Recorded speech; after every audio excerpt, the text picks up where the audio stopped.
ever taken of the Martian surface. And since then, 2 additional missions have attempted to get even closer, but both have failed. In 1990, a Russian Mars probe named Phobos disappeared. And in 1993, a U.S. probe, the Mars Observer, met a similar fate. The unmanned Mars Observer carried some of the most sophisticated equipment ever sent into space. The Observer's mission was to conduct a comprehensive photographic survey of Earth's nearest planetary neighbor, Mars. But while on approach to the Martian surface, the Observer failed. Curiously, one area the probe was supposed to be photographing at the time was a controversial region called Cydonia.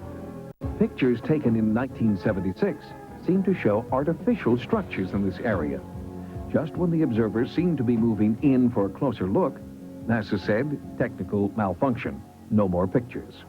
It's quite possible that NASA knows more about anomalous structures on Mars, possible extraterrestrials, even structures on our moon, that they're not telling us about. There is sufficient evidence to indicate that some of the objects on Mars may possibly be artificial.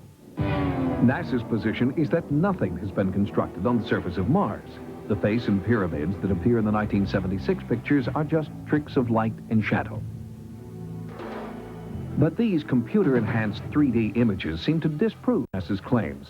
They show that the face on Mars is clearly visible, no matter where it is in relation to the sun. I was quite interested with the first photos and release of the face on Mars. But particularly I thought it was interesting the pyramidal structures. That some of these pyramids appear to have even a central stairway running up and down them. The more we look at these structures, the more we can see that there's something amazing here. Some researchers believe that NASA is withholding important photos and data taken in the Cydonia region. They suggest NASA created the Observer malfunction story to hide what could be the greatest archaeological discovery of all time. If some people want to go far beyond the edge of what's accepted in terms of imagery, see patterns on the rocks of Mars or on the moon or in the rings of Saturn, my view to that is mazel tov. Go ahead, do it. Try it out, make your proposals. Stan McDaniel is a retired professor who has conducted an in-depth study of the Mars structures. He is intrigued by the seemingly deliberate placement of the face in relation to the pyramids. These objects, if you measure carefully from the tops of the 5 that surround this city square point, you find an almost perfectly symmetrical pentagon. If NASA does have new information about these reportedly artificial structures on Mars, why are they hiding it from the public? An advisory report from the Brookings Institution, a Washington, D.C.-based think tank, may hold the answer.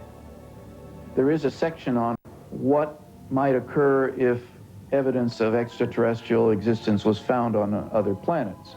They said that NASA or the government might want to consider keeping the information from the public. The reason being that it could cause widespread social unrest and possible deterioration of government control. The official NASA position is that there is no cover-up. They insist Mars Observer suffered a catastrophic electrical failure, rendering it inoperable. It did not lose transmission. They turned it off. And they turned it off after the instructions for going into orbit had been uploaded to the spacecraft. It was possible then that the spacecraft would go ahead, follow out those instructions, and go into orbit. Before we start saying how these rocket scientists messed up, and they did mess up, we have to keep realizing just how tough these projects are. That we're doing things out there in space every time we do it that no one even thought was possible a few years or decades ago. These are really incredibly tough missions to accomplish. The debate may end in 1996, when NASA plans on launching a new Mars probe. This may be the second chance ufologists are hoping will prove the existence of an ancient civilization on Mars. In addition to the formations on Mars, one research group is studying what appear to be strange structures on the surface of the moon. This photograph of the lunar surface shows 2 geometric shapes. The circle could be a crater, but the triangle seems unlike any other naturally occurring formations that we know on the moon.